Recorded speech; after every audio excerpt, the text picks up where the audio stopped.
We're doing a sermon series through the Sermon on the Mount, Matthew chapter 5, 6, and 7, trudging through. We're at Matthew 5, 31 and 32 today. So hear God's word. It has been said, anyone who divorces his wife must give her a certificate of divorce. But I tell you that anyone who divorces his wife, except for sexual immorality, makes her the victim of adultery, and anyone who marries a divorced woman commits adultery. This is the word of God for the people of God. Thanks be to God. So, these are uplifting verses, right, for us today. And when I was in seminary, Shelley and I lived in Atlanta. We were at Kingswood Methodist in Dunwoody.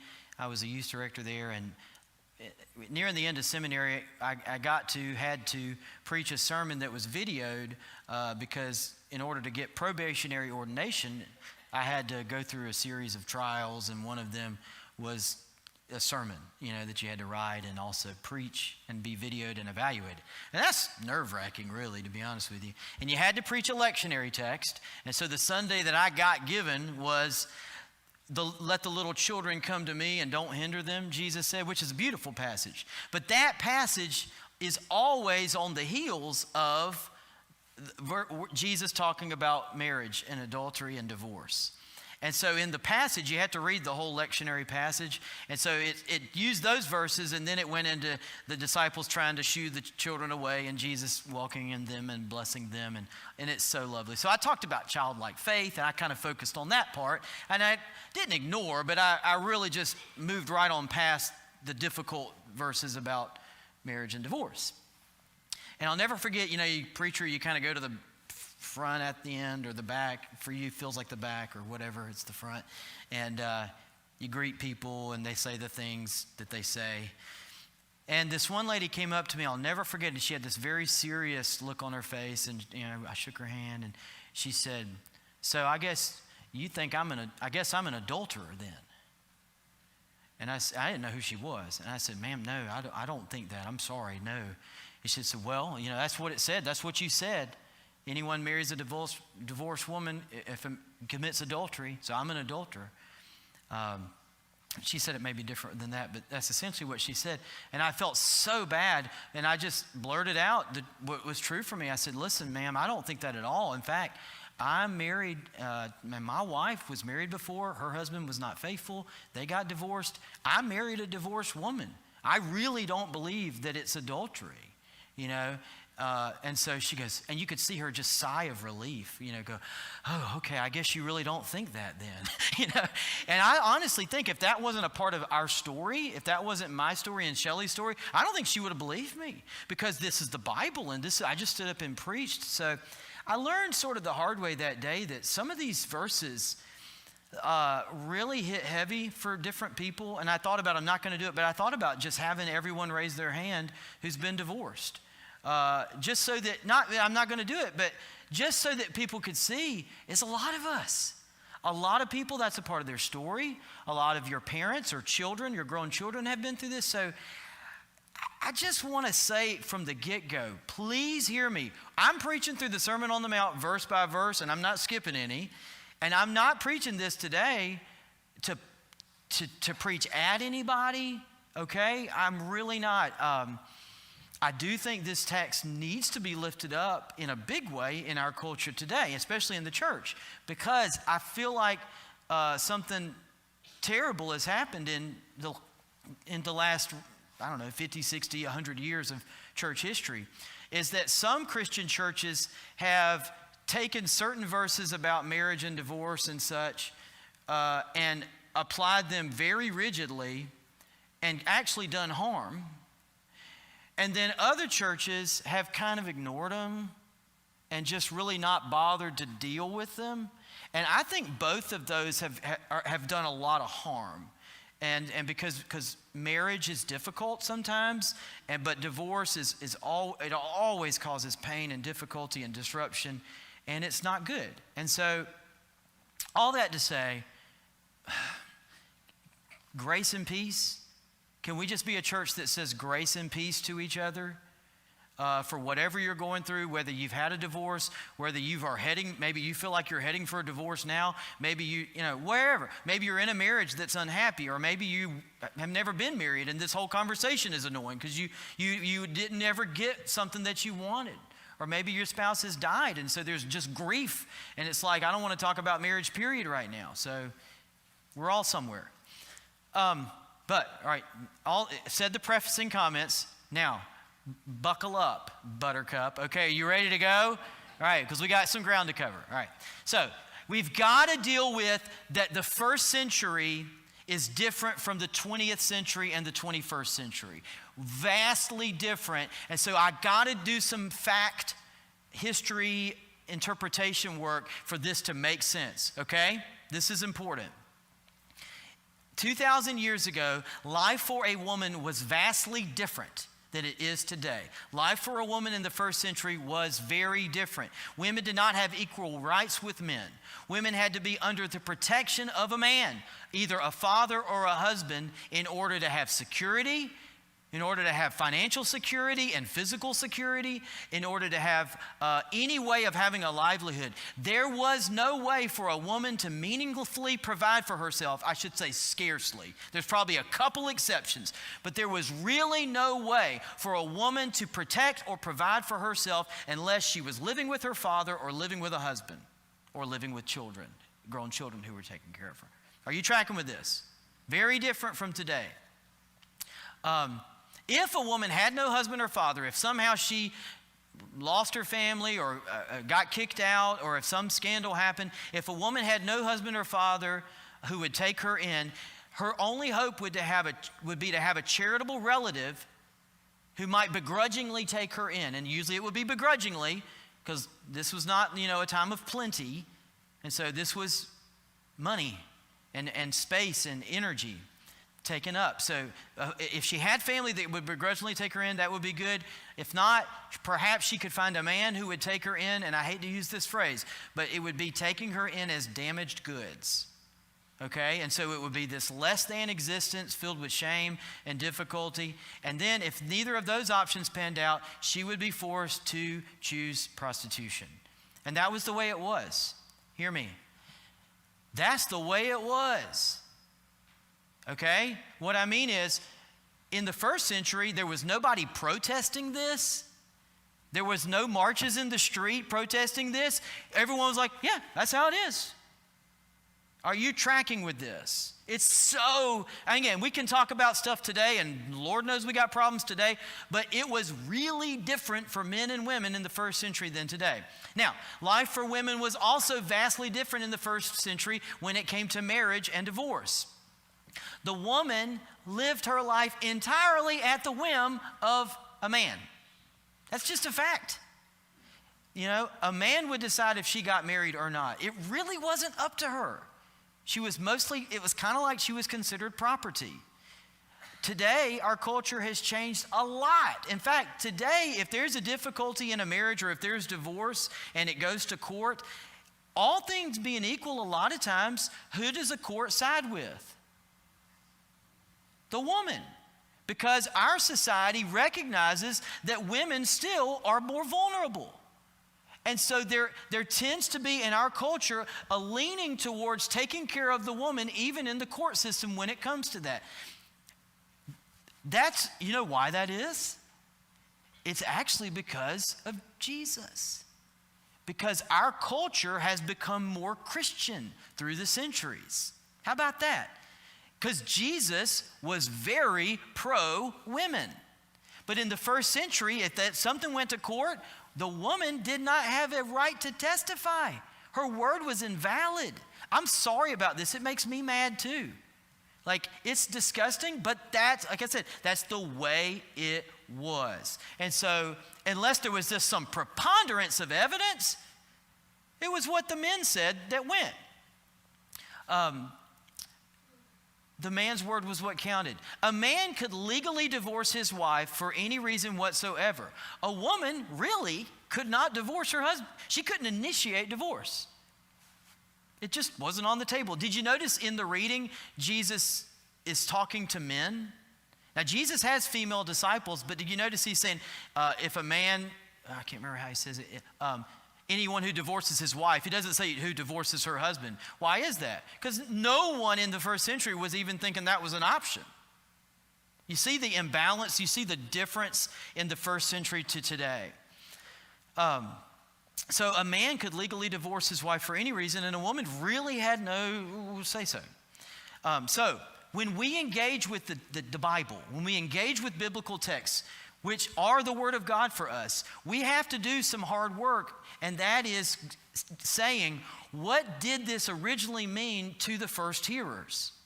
That's important. And then, now what does it mean for us? Because it does mean something for us, but we must take that into account. Everybody with me? All right, we're going to get there, don't worry. Now, in the first century, a man could throw his wife away without cause. And this was actually more common than you would think. No reason at all. Now, does that make it right? No, it doesn't. So the Jewish religious leaders, the religion in this land was Judaism. Jesus was Jewish. And there was different sort of, denominations of Judaism at the time, if you will, just like we have for our faith today. But different Jewish leaders were engaging in what is called commentary or interpretation or teaching. The Torah teachers would try to interpret when is it okay to get divorced or not. That was, there wasn't, sometimes it was law, written law, sometimes it was unwritten rules, custom. But just like today, we sort of have our notions of when is it okay to get divorced. The same thing was happening in the first century, but of course it was only being applied to men. And when could they get divorced from their wife? So I've got to read this other passage also from Matthew, because this is not the only time Jesus talks about this subject. In Matthew chapter 19, some of these Jewish leaders approached Jesus and asked him. Matthew 19 verses 1 through 10. When Jesus had finished saying these things, he left Galilee and went into the region of Judea to the other side of the Jordan. Large crowds followed him, and he healed them there. Some Pharisees came to Jesus to test him. They asked, "Is it lawful for a man to divorce his wife for any and every reason?" Got it? Is it lawful for a man to divorce his wife for any and every reason? "Haven't you read," he replied, "that at the beginning the Creator," quote, "made them male and female, and said, for this reason a man will leave his father and mother and be united to his wife, and the two will become one flesh," end quote. And remember we talked about that last week if you were here. One flesh, Echad. Jesus goes on. "So they are no longer two, but one flesh. Therefore, what God has joined together, let no one separate." "Why then," they asked, "did Moses command that a man give his wife a certificate of divorce and send her away?" All right, so now they're asking a follow-up question. This is good. This is rabbinical Judaism.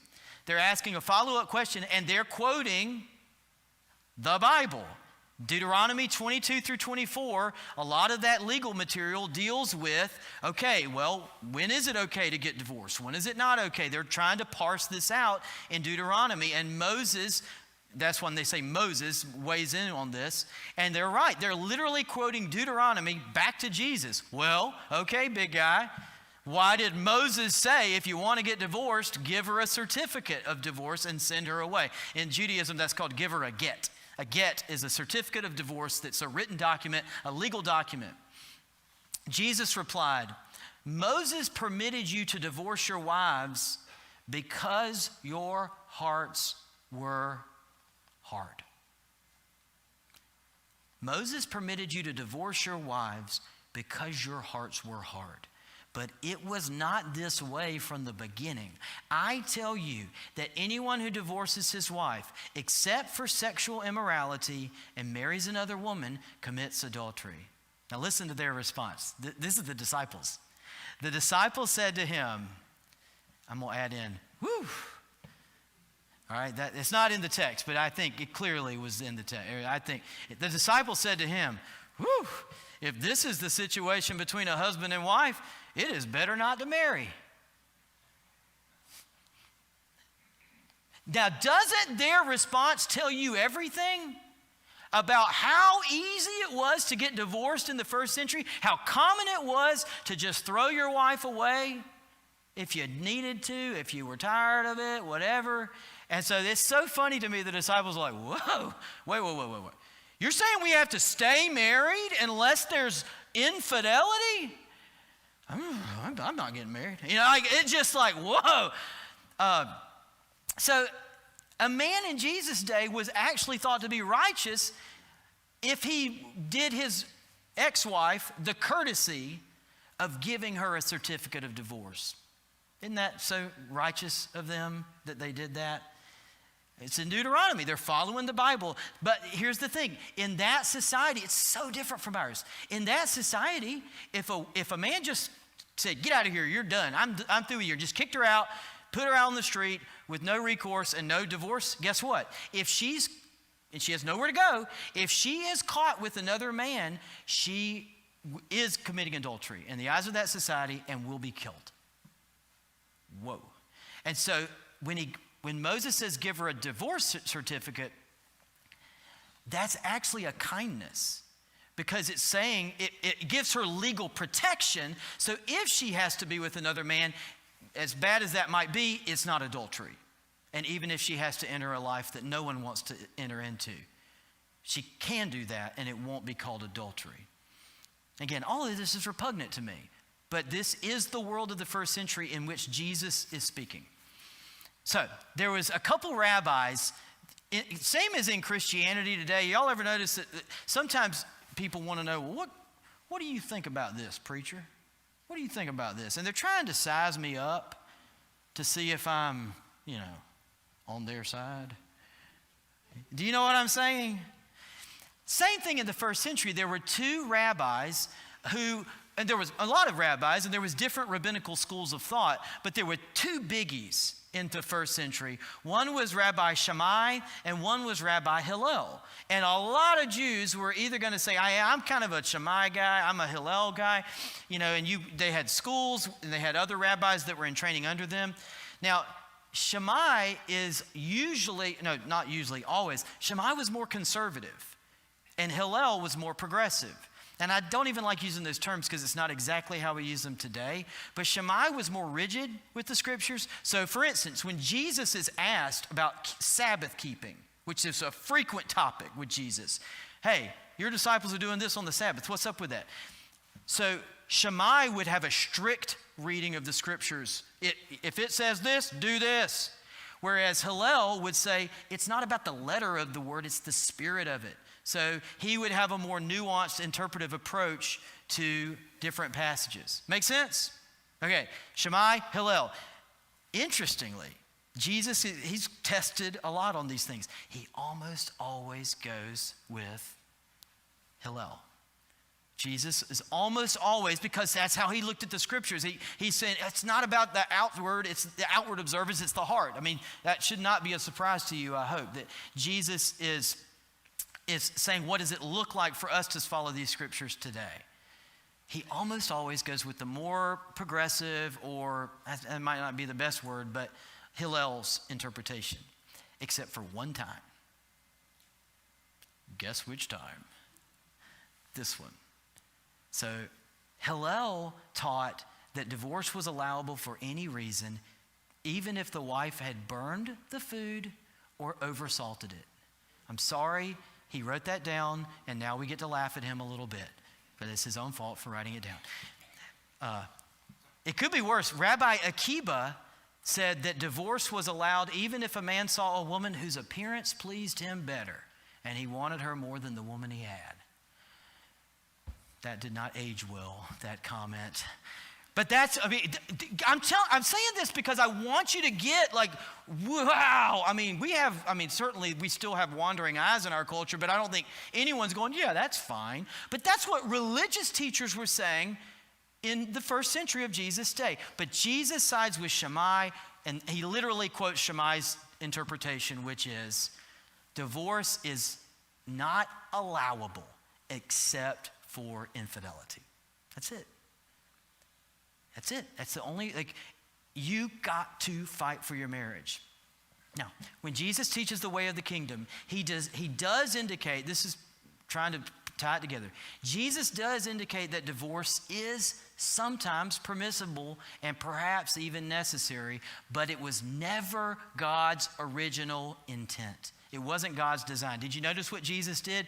He doesn't go to Moses, or not Deuteronomy. He goes all the way back to Genesis and says, yeah, Moses allowed this, but it's not God's will. God's original will was to become one.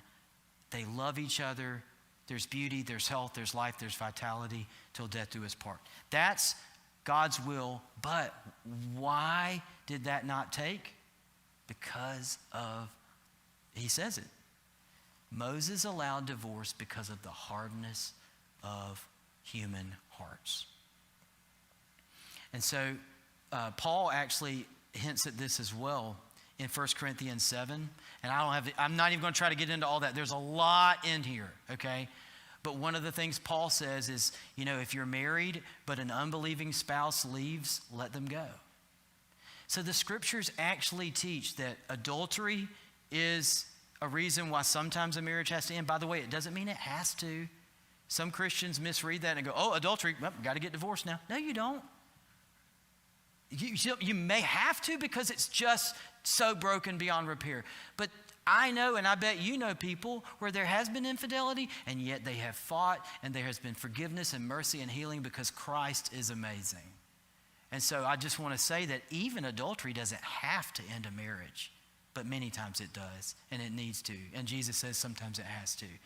But even Jesus says it's because of the hardness of human hearts that sometimes people choose divorce. And Paul says, sometimes an unbelieving spouse leaves, hardness of heart, and they won't stay. So, final thoughts. Ready? I know this is a lot. Final thoughts. The scriptures are radically pro-marriage in a world that is too quick to throw marriage away. That's true in the first century, and that's true today. We still, would you agree, live in a world that has become too quick to throw away marriage. And the scriptures, Jesus is very, very pro-marriage, and he wants us to love one another. Our culture has fallen in love with this idea of finding a person who makes you happy, but then if that person doesn't make you happy anymore, you must have not found the right person to begin with. They just weren't the right person. Well, they were a few years ago. What happened? And so then you have to go find another person to make you happy. The scriptures have a totally different understanding of happiness in relationship. The scriptures teach that you don't find a person to make you happy, that you seek for God to make you holy. And then you seek for a person to join your life with, but if something is wrong, you want to become the right person. You're not trying to find the right person. You're trying to become the person that God can use and that God can change. One other thought I got to say, this is just important to me. When Jesus says to men that the only reason they can divorce their wife is because of marital infidelity, I don't believe he was intending that verse to then be used to control abused women and tell them they cannot get out of a violent relationship because there is no evidence of adultery. I hope you can see that the differences in our world today and in the first century, that is a misapplication of what Jesus is saying. And it sadly has happened. So if you're in a relationship where you are being harmed, I'm not saying get divorced today, but I am saying get out and get help and get safe and find counsel and let us love you, because that is not God's will for you. And finally, most importantly, whether you're married or single, but especially if you're married today, let me ask you this. How's your heart? How's your heart? Because Jesus says that hardness of heart is what causes the problem in our relationship. So how's your heart? A teacher I really love on marriage is Chip Ingram, And he told this story. At one point in his marriage, he got into a pretty bad place, and he was unfulfilled and feeling not happy. And he had a vacation scheduled with the family. Has anybody ever had a vacation scheduled that you were actually dreading? Time together. Great, right? And that's where he was at, And so, but he was so done. He was ready to be done with this. He just this is not good. But he then said, somehow God got a hold of him. And before the vacation, he said, I'm going to give it one more shot. And this was his idea. Whatever my natural inclination would be to do on this vacation, I'm just going to do the opposite. So I usually want to sit on the TV and let her do the dishes. I'll do the dishes. I usually want to go do my own thing. I'm going to take the kids. Whatever he wanted, his selfish self wanted to do, he did the opposite. And he just found himself having a great week. In fact, they were all having a great week. And then on the last day of the vacation, it was just he and his wife in a room, and she burst into tears. And he said, what's the matter? She said, I don't know, something's wrong.